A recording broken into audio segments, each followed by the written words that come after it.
Bonjour à tous, j'espère que vous allez bien, c'est Professeur ProVF. Aujourd'hui, je vais vous parler donc d'une partie d'échecs que j'ai joué il y a seulement 5 minutes, une partie incroyable. Vraiment, je vais tout vous expliquer. Donc, comme vous le voyez, je suis 1232 Hello. Alors, avant-hier, j'étais 1250, 60 et j'ai fait 4 défaites d'affilée, donc je suis reparti à 1200, 1230 et ensuite là, j'ai encore fait quelques défaites, donc je recommence à monter. Donc je joue contre un Indien qui s'appelle Aman Tyagi, qui est 1209 Elo, qui est donc Indien, voilà. Donc il commence par E3, donc comme vous le voyez, c'est un coup assez faible. Un coup, parce qu'on ne contrôle pas assez le centre. Donc moi, évidemment, j'essaye de prendre le centre, je fais E5, donc il s'agit de l'ouverture vente cruige, je ne sais pas comment prononcer cruige. Bref, et il fait ici H3. Alors évidemment, ce coup n'a aucun sens, il sert absolument à rien. C'est juste pour éviter les clouages, donc les fous ici, là. Donc par exemple, si un cavalier là, bon, pour éviter un petit clouage ici, mais bon, ça sert absolument à rien. Donc je fais D5 pour prendre le centre. Il fait G3. Alors en fait, pendant toute la partie, je me suis dit, il essaye de faire une immense chaîne de pions, et donc je pensais que la partie, enfin que le jeu allait être très serré, une partie assez fermée, avec pas beaucoup d'occasions et tout. Donc c'est ce que je me suis dit, hein. Donc là, je fais cavalier C6 pour développer mon cavalier. Il fait fou G2, donc fianchetto. Il attaque mon pion ici. Donc moi, je fais cavalier F6 pour protéger. Il fait cavalier F3, fou C5. Et là, je sais pas, il fait cavalier H2. Aucune idée, on ne voit pas l'intérêt. Non, je pense son objectif, c'était parce qu'en fait, avec le cavalier ici, en fait, le fou ne porte pas, le fou ne sert absolument à rien, alors que maintenant, le fou peut à la grande diagonale pour elle seule. Donc, moi, je joue fou F5 parce qu'il faut toujours développer ses pièces. Il fait D3. Donc, comme vous le voyez, une chaîne de pions assez fermée, hein. Donc, voilà. Alors que moi, ma chaîne de pions, c'est juste 2 pions au centre, c'est assez ouvert.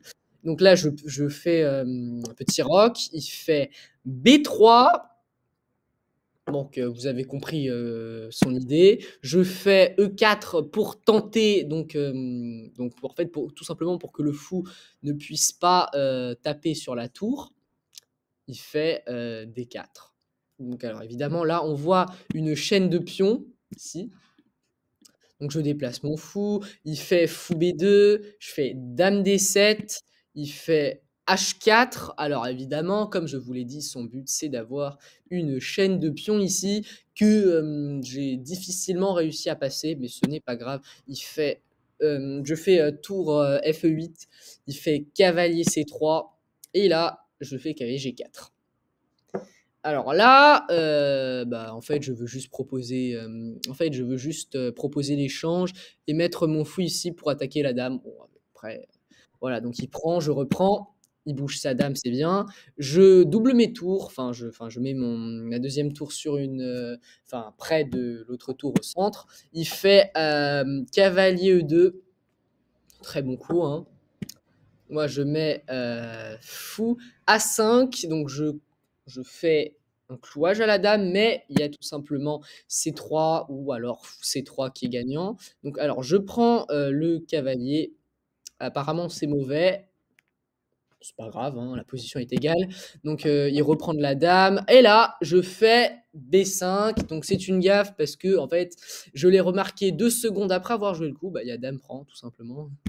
Mais heureusement, il l'a pas vu. Donc, il fait B4, donc je bouge mon fou et il prend pas, il fait ici A4, donc voilà, vous voyez qu'il bouge un peu à peu près tous ses pions, voilà, donc voilà, comme je vous l'ai dit, pour avoir une position assez fermée, il reprend de la tour, donc alors ici, le bon coup, c'était cavalier prend ici. Alors attendez, je vous montre pourquoi. Parce que ici, eh bien, alors, qu'est-ce alors il voit dame à 6, mais pourquoi est-ce que c'est bon? Tout simplement parce qu'il y a la tour qui est en l'air et évidemment, donc ici, là, il y a une sorte d'attaque à la découverte, donc avec cavalier prend, je peux tout simplement prendre la tour, hem, Donc là, j'attaque la dame, ici. Et donc là, il est obligé de placer sa dame ici pour protéger sa tour, bref. Et donc là, en fait, je vois pas ses coups. J'y ai pas pensé. Donc j'ai fait cavalier E7. Il remet sa tour. Cavalier G6. Alors, voilà, donc il fait C4. Et là, pion prend. Donc, excellent coup, très très bon coup. Alors, il reprend de la dame. Pourquoi? Bah, en fait, le meilleur coup à jouer ici, c'est cavalier E5. Alors voilà, là, il y a plein de sacrifices, entre guillemets. Donc, cavalier E5 ici, qui fait gagner un pion. Alors, en fait, pour ceux qui ne voient pas, ici, là, il y a tout simplement échec et mat. Tout simplement, la partie est terminée. Bon, après, évidemment, moi, je ne le vois pas. Donc, je fais dame F5. La partie, évidemment, redevient bonne pour les blanches. Il rock. Je fais H6. Il fait fou A3. Je fais tour D6 pour amener ma tour un peu au devant. En fait, j'avais pour but de le mettre sur cette colonne semi-ouverte pour aider madame. Mais là, il fait tour C1, je remets ma tour en C8 pour protéger. Il remet sa tour. Et je fais ça parce qu'en fait, tout simplement, prise, prise, prise, prise. Et ben, j'ai quand même 10 points en plus. Donc voilà. Donc il ne peut pas prendre. Donc là, ce qu'il fait, il fait B5. Je fais H5 pour éviter. En fait, moi, j'avais peur des pions ici qui délogeaient mon cavalier. Donc c'est pour ça que j'ai fait H5. Donc il fait fou C5, je prends, il reprend. Avec le pion, bizarrement, hein, je pensais qu'il allait prendre de la dame, parce que sinon, voilà, il allait être assez ouvert. Mais bon, après, il fait comme il veut. Donc là, il attaque 2 fois le pion. Donc je défends 2 fois, tout simplement. Il fait dame A4 pour attaquer ce pion ici. Donc j'essaye de défendre. Il fait B6, je prends, il reprend et je reprends. Bon, bref, il fait ici tour C4. Il attaque 2 fois ce pion-là. Et là, je fais tour F6. Donc comme vous le voyez, j'attaque 2 fois le pion-là, qui est protégé qu'une seule fois. Et là, mes chers amis, voilà le coup critique de la partie, le coup qui m'a fait gagner cette partie. C'est fou prend E4, une énorme gaffe, parce que là, je peux prendre ce pion en F2, il fait roi H1, et bah, tout simplement, en fait, là, un coup, un, un bijou, dame prend G3. Bijou. En fait, dans cette partie, j'avais tout simplement pas remarqué, hein, je n'avais pas fait exprès, que le fou prenait la tour.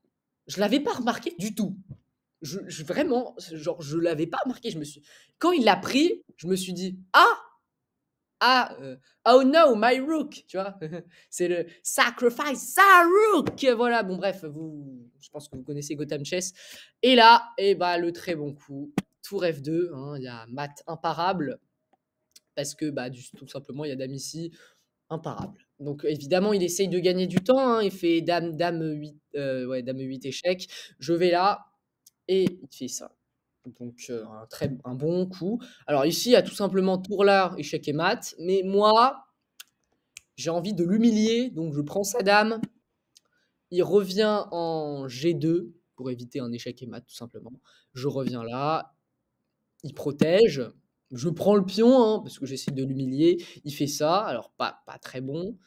Bah, bref, hein, quelques coups. Donc là, il essaye, il me donne, enfin bref, il me donne l'échange. Donc je prends et il reprend du fou. Et donc je gagne la tour. Et là, il abandonne. Donc un coup brillant dans cette magnifique partie. Donc c'est la première fois que je fais un coup brillant. Donc de manière inattendue. Enfin, c'est la première fois que je fais un coup brillant sans le faire exprès.